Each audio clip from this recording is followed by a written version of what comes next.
اب آپ کو لیے چلتے ہیں جڑاوالا، جہاں پر چیئرمین تحریک دفاع اسلام اور پاکستانی علامہ ہشام الہی ظہیر میڈیا سے گفتگو کر رہے ہیں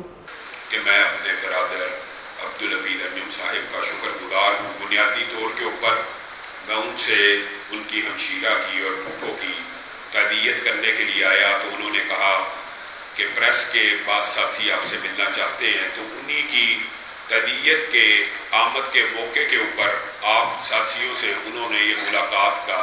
انتظام کیا۔ سب سے پہلی بات کہ یہ ملاقات ان کی وساطت سے ہو رہی ہے، اور یہ میرا ایک نجی دورہ تھا کہ میں ان دنوں مصروف تھا جن دنوں یہ وفایات ہوئی ہیں، تو میں نے ان سے وعدہ کیا تھا کہ میں جب بھی اس طرف آؤں گا، آج ہمارا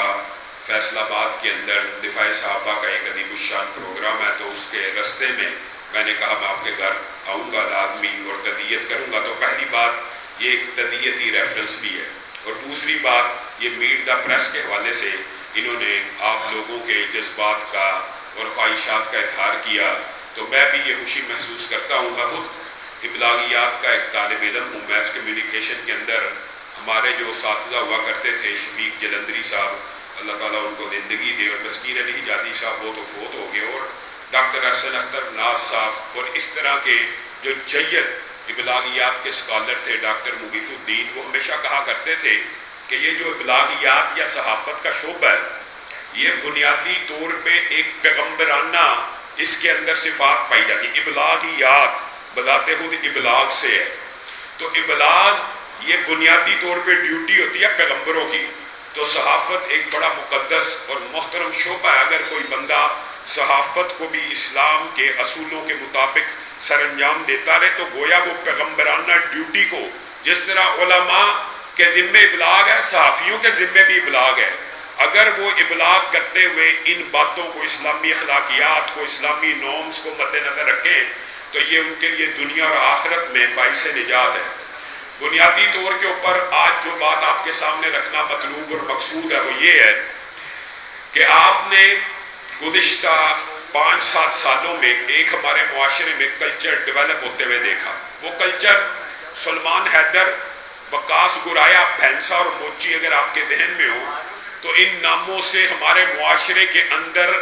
گستاخی رسول کو، گستاخی صحابہ کو نارملائز کرنے کی کوشش کی گئی۔ یہ جو گستاخی ہوتی ہے رسول اللہ صلی اللہ علیہ وسلم کی شان میں یا صحابہ کی شان میں، یہ ایک مسلمانوں کے لیے ٹیسٹ بھی ہوتا ہے، ٹیسٹر بھی ہوتا ہے، اور صحافیوں کو خاص طور کے اوپر اس کے اوپر بڑا غور و فکر کرنا چاہیے کہ یہ ٹیسٹر لگایا جاتا ہے کہ عوام کا اس کے اوپر ریاکشن کیا ہے۔ بھینسا اور موچی نامی جب پیج بنے، لوگوں کو پتہ لگا یہ وقاص گرایا اور سلمان حیدر جیسے لوگوں نے بنائے ہیں، پاکستان میں ایک شدت سے احتجاج کی لہر شروع ہوئی، ان کو ملک سے فرار کرا دیا گیا۔ جب بھی گستاخوں کے خلاف پاکستان کے اندر کوئی کمپین یا تحریک چلتی ہے، ان کو ملک سے فرار کرا دیا جاتا ہے۔ سپاہ صحابہ ہو، دفاع صحابہ ہو، جب بھی اس طرح کا کوئی بھی کسی بھی جماعت نے کسی بھی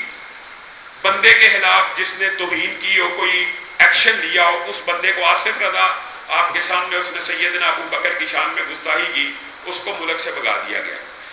تو جو مذہبی جماعتیں ہیں وہ آج تک یہ سمجھتی ہیں کہ ہمیں ان گستاخوں کے خلاف قانون ہاتھ میں نہیں لینا چاہیے۔ ہوتا کیا ہے، کسی گستاخ کے خلاف قانون ہاتھ میں لے لیا جائے وہ مظلوم بن جاتا ہے، ہوتا وہ گستاخ ہے بدبخت، لیکن قانون ہاتھ میں لے لیا اب وہ مظلوم بن گیا،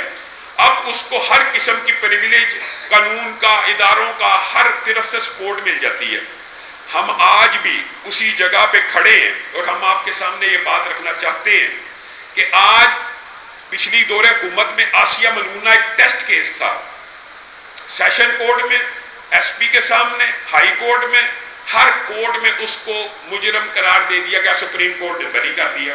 اس کو بھی ملک سے فرار کرا دیا گیا۔ پھر کیا مذہبی طبقہ یہ کہنے میں حق بجانب نہیں ہے کہ 74 برس بیت چکے ہیں، ایک بھی گستاخ رسول کو سزائے موت نہیں ہو سکی 74 سال میں؟ تو کیا صافی جو برادری ہے وہ مسلمان نہیں، وہ کلمہ گو نہیں؟ کم از کم اس سینسٹیویٹی کا، اس حساسیت کا وہ مظاہرہ تو کیا کرے جب معاشرے کے اندر اس قسم کی کوئی بات ہو۔ مثلا میں مثال دیتا ہوں، میں قطع نظر کسی کا تعلق پی ٹی آئی سے ہے، نون لیگ سے، اس سے قطع نظر پی ٹی آئی کے لوگ بھی تو کلمہ کو مسلمان ہے کہ نہیں، وہ بھی لا الہ الا اللہ پہ یقین رکھتے ہیں کہ نہیں۔ اب ان کے زمان پارک کے اندر ایک بچے نے ایک تقریر کی. ہم کہتے ہیں بچہ مستثنا ہے شریعت میں، بچے کے اوپر تو شریعت کا کوئی قانون لاگو نہیں ہوتا، لیکن کیا یہ بچے نے اب خود کہہ سکتا؟ یہ بچے کو جس نے فیڈ کیا وہ کون ہے؟ آپ صافی برادری کو، پی ٹی آئی کے لوگوں کو، خود اجاز چودھری صاحب کو، ہم نے پی ٹی آئی کے رہنماؤں کو یہ بات بابر کروانے کی کوشش کی ہے کہ جس اللہ کے سامنے کل قیامت کا کو پیش ہونا ہے اور جس نبی کا کلمہ پڑا ہوا ہے ان کے سامنے کیا منہ دکھلاؤ گے کہ رسول اللہ کے والدین کے بعد سب سے افضل والدین عمران خان صاحب کے؟ معاذ اللہ. بتائیے حسن حسین کے والدین، صحابہ کے والدین، انبیاء کے والدین، یہ کس قسم کی صریحاً توہین ہے. اگرچہ بچہ مستثنا ہے، بچے کا کوئی قصور نہیں، شریعت میں بھی مکلف نہیں ہے بچہ، یہ بات سمجھنے کی ضرورت ہے، لیکن پروب تو کیا جا سکتا ہے. اس کو کس نے سکھایا ہے؟ یہ کیا کلچر ہے جو پہلے صادق اور امین کہہ کے، صادق اور امین، آپ کو پتہ حقیقت میں یہ لقب رسول اللہ صلی اللہ علیہ وسلم کا تھا، ہم نے اس کو نارملائز کر دیا. صادق امین، صادق امین. ریاست مدینہ سب سے پہلے ذہن میں رسول اللہ کا تصور آتا ہے، اس کو بھی نارملائز کر دیا. اب رسول اللہ کے بعد سب سے افضل ماں باپ عمران خان کے، یہ بھی نارملائز کر دیا جائے؟ نہیں. اتنی سینسٹیوٹی اور حساسیت اس ایشو میں ہونی چاہیے. مجلس تحفظ حتم نبوت اور دیگر تمام جماعتوں کے ہم اکابرین کو میسیجز کر چکے ہیں اور ایک متفقہ لاہ عمل بھی اس حوالے سے پیش کرنا چاہتے ہیں. لیکن ایک تو بات یہ ہوگی کہ سیاست کے اندر مذہبی ٹچ کے حوالے سے یہ جو حساس نوعیت کی شخصیات ہیں ان کو نارملائز کرنا، ان کی توہین کر کے یا ان کے مقامات کو چھوٹا کر کے یا خاص وہ اصطلاحات اور ٹرمز یوز کر کے ریاست مدینہ، صادق و امین، اس سے صافیوں کو بھی ہمیشہ اویئر رہنا چاہیے اور یہ آواز اٹھاتے رہنا چاہیے کہ یہ جو طرز عمل ہے، چاہے یہ طرز عمل پی ٹی آئی کرے چاہے نون لیگ کرے، تو یہ طرز عمل چاہے نون لیگ کا ہی کیوں نہ ہو، کسی بھی پارٹی کا کیوں نہ ہو، مذہب کی جو اصلاحات ہیں یا رسول اللہ کی جو ذات ہے یا صحابہ کی جو ذات ہے، ان کو ہم کسی سیاسی پارٹی کو بھی نشانہ نہیں بنانے دیں گے اور نہ کسی سیاسی پارٹی کو ان مقدس اصطلاحات کا اپنے مفاد کے لیے استعمال کرنے دیں گے. دوسری جو اہم بات ہے وہ یہ ہے کہ یہ گزشتہ 3 ماہ کے اندر آپ نے ایک بہت بڑی تبدیلی معاشرے میں دیکھی ہوگی، اور شاید جو ساتھی آگاہ نہیں ہیں میں ان کو آگاہ کرنا چاہتا ہوں کہ مرزا محمد علی جہلمی ایک جہلم کا شخص ہے جس نے عمران خان کی حمایت کی، فوج کے خلاف گفتگو کی. ٹھیک ہے، ہر بندے کا پاکستان میں سیاسی رائٹ ہے، وہ عمران خان کی حمایت کرے، نواز شریف کی حمایت کرے، یہ سیاسی استحقاق ہے. یہ جو سیاسی لیڈر ہوتا ہے یہ نبی نہیں ہوتا کہ اگر یہ ہمارا معاشرہ واحد ایسا معاشرہ اور کلٹ ایک بن گیا اور ایک آپ سمجھ لیں کہ ایک مخصوص طبقہ ہے جس نے سیاستدانوں کے نبوت کے مقام پہ فائد کر دیا. نواز شریف ہو یا عمران خان ہو، عمران خان کا جو حامی ہے وہ ایماندار ہے، چاہے وہ جتنا مرضی بڑا کرپٹ ظالمی بدکار ہی کیوں نہ ہو، عمران خان کا حامی ہے وہ ایماندار ہے. اگر عمران خان کا مخالف ہے وہ بے ایمان ہے. نواز شریف کا حامی ہے تو ایماندار ہے، نواز شریف کا مخالف ہے تو بے ایمان ہے. یہ سیاستدان نبوت کے مقام پہ فائد نہیں ہوتے، ان کو سیاستدان رہنے دیجیے. لیکن ہوا کیا؟ عمران خان کی مرزا جہلمی نے حمایت کی، اس حمایت کے بعد 2 گالیاں یا 2 طعن و تشنیع وہ صحابہ کو کرے تو پی ٹی آئی کے ساتھیوں کو غور کرنا چاہیے کہ وہ عمران خان کی حمایت کی وجہ سے یہ جو توہین صحابہ کر رہا ہے جسٹیفائی ہے. اللہ کے لیے ہوش کے ناخن لیں. آپ ایک ایسا کلچر ڈیولپ کر رہے ہیں کہ آپ کے اجتماع کے اندر ایک بچہ رسول اللہ کے والدین کے بعد سب سے افضل والدین عمران خان کو کہ کوئی بندہ کھڑا نہیں ہوا، تالیاں بجائی گئی ہیں. افسوس اور دکھ کی بات ہے، یہ پی ٹی آئی والوں کے لیے بھی دکھ کی بات ہے. پی ٹی آئی والے بھی کلمہ گو ہیں کہ ان کو رسول اللہ سے محبت نہیں ہے. میں کہتا ہوں جو بندہ اسلام کا کلمہ پڑھ لیتا ہے اس کے دل میں رسول اللہ کی محبت آ جاتی ہے. تو پی ٹی آئی کے لوگوں نے کوئی ایجیٹیشن نہیں کی، اس وقت اس کو نہیں روکا. اسی طرح وہ مرزا جہلمی نے خان صاحب کی حمایت کی تو اس کے بعد سے وہ مسلسل سیدنا امیر معاویہ کی توہین کر رہا ہے. اخباری صحافتی برادری کا ہے، ہم سوشل میڈیا کے اوپر علماء، اچھا ایک عجیب بات یہ ہے کہ جو موقف علماء کا متفقہ ہوتا ہے کم از کم صحافی برادری کو اس کو تو اٹھانا چاہیے. علماء اہل سنت، اہل حدیث ہوں، دیوبندی ہوں، بریلوی ہوں، متفق ہیں. جس طرح فتنہ قادیانیت کے خلاف ان کا اتحاد ہوا، ختم نبوت کے خلاف اتحاد ہوا، انکار حدیث کے خلاف اتحاد ہوا، دفاع صحابہ کے اوپر اتحاد ہوا، اس طرح اس مرزا جہلمی کے بارے میں بھی اتحاد امت ہو چکا ہے کہ یہ بندہ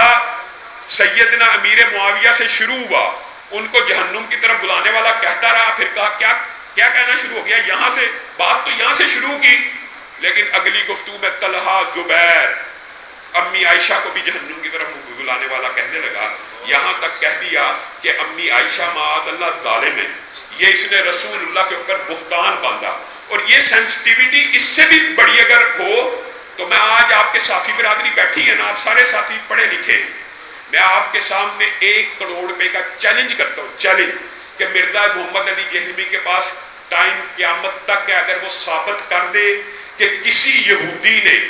اس 1400 سالہ تاریخ میں کبھی رسول اللہ کو کل کا چھوکرا کہا ہو، نقد 1 کروڑ کا انعام ہم دینے کے لیے تیار ہے، میرے بھائی ذمہ دار بیٹھے ہیں، نوٹ کر لیں، نقد، اللہ کی قسم کسی یہودی نے اس 1400 سالہ تاریخ میں جو یہ حوالہ دیتا ہے نا کہ رسول اللہ کے بارے میں یہودیوں نے کہا تھا یہ کل کا چھوکرا، معاذ اللہ، یہ کل کا چھوکرا ہمیں بتائے گا، یہ اس نے کہا یہودیوں کی طرف سے، حق بات کرنی چاہیے، اس نے نہیں کہا کہ یہودی کہتے تھے، لیکن یہ تو ثابت کرے کہ یہودی کہتے تھے، یہ ثابت، یہ قیامت آ سکتی ہے، نہیں کر سکتا کسی یہودی نے آج تک نہیں کہا، اس کی زبان سے نکل گیا، پھسل گیا، ہم مانتے ہیں، اگر پھسل گیا غلطی مان لے، غلطی نہیں مانی، اڑ گیا،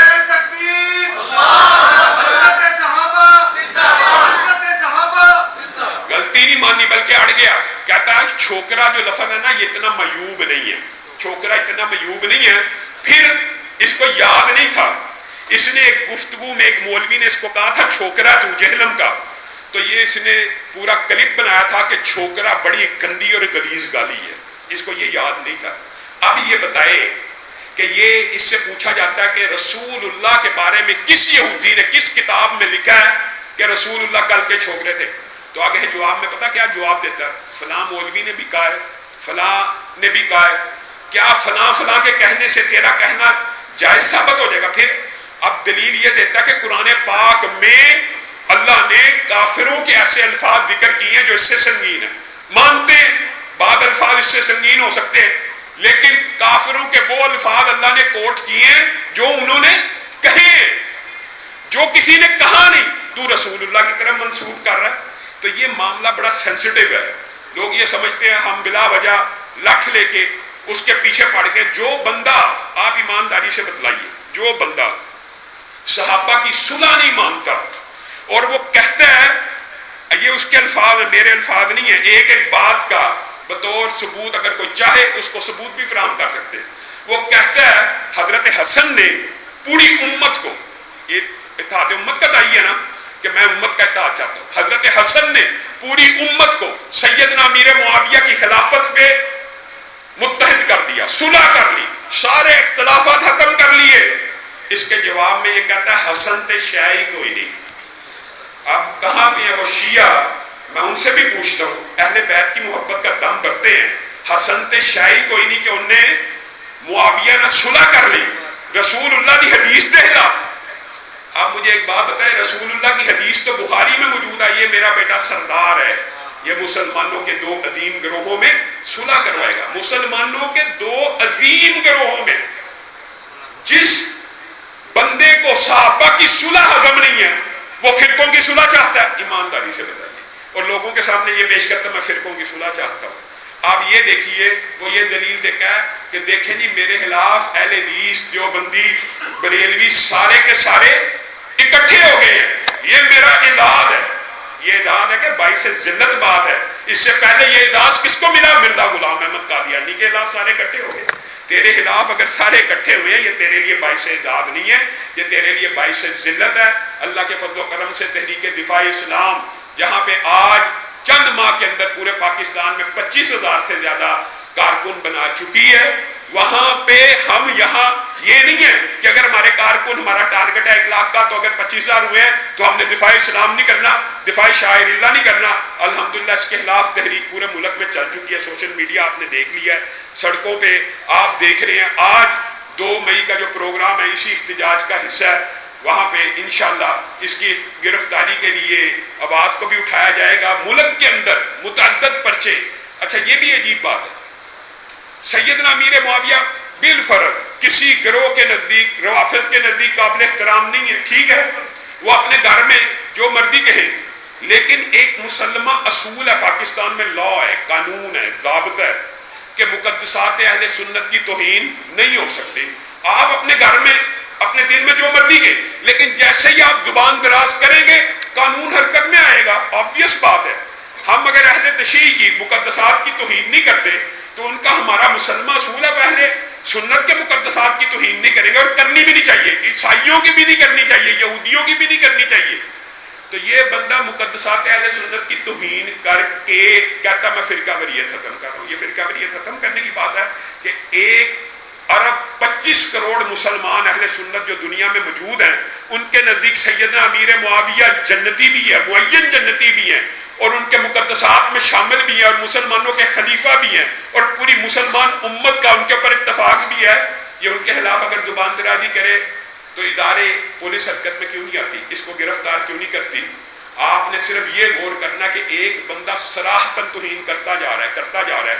تو اگر وہ عمران خان کا حامی ہے تو اس کو کھلی چھوٹ ہے صحابہ کو گالیاں نکالنے کی، اس کو گرفتار کرنا چاہیے۔ ہمارا مطالبہ ہے ہر جگہ پہ، اور اللہ کے فضل و کرم سے وہ احتجاجی پروگرام متعدد پرچے، ایک پرچہ نہیں ہے، متعدد پرچے موجود ہیں۔ اور بعض لوگوں کے ذہن میں یہ سوال آتا ہے کہ اس نے خان کی حمایت کی ہے، فوج کے خلاف بولا تو آپ اس کے خلاف کھڑے ہو گئے۔ یہ بات ذہن میں رکھیے، اس کے خلاف پرچہ 8 مہینے پہلے بھی میں نے کروایا ہوا ہے، اور 2 سال پہلے بھی میں نے کروایا ہوا ہے۔ اس وقت اس کی سپورٹ بہت زیادہ تھی، اب تو اس کی سپورٹ ہو سکتا ہے وہ گورنمنٹ چلی گئی ہے، تو اب تو موقع ہے جو نئی توہین کر رہا ہے اور نئے پرچے اس کے اوپر کٹے جا رہے ہیں۔ تو ہمارا یہ اب ارادہ ہے کہ اللہ کے فضل و کرم سے آج جو یہ پریس سے گفتگو کرنی ہے کہ اس کے خلاف آپ لوگ بھی بھرپور کردار ادا کریں، ہمارے مطالبے کو ہائی لائٹ کریں کہ ہم چاہتے ہیں کہ ملک سے کوئی بندہ قانون ہاتھ میں نہ لے۔ ہوگا کیا اگر خدا نہ خواستہ کوئی بندہ اٹھ کے اس کو پکڑ کے خود حرکت میں ہاتھ میں قانون لے گا، پھر یہ مظلوم بن جائے گا، پھر یہ شہید مظلوم ہو جائے گا، پھر یہ ساری ہمدردیاں ہم یہ نہیں چاہتے۔ ہم چاہتے ہیں پاکستان کے اندر لا موجود ہے، قانون موجود ہے، آئین موجود ہے، جو بندہ توہین صحابہ کرے اس کو عمر قید کی سزا دینی چاہیے۔ طریقے دفاع اسلام پاکستان، ہم اس مشن کو لے کر انشاءاللہ تعالی نکلے ہیں، اور آپ دیکھیں گے انشاءاللہ ہمارے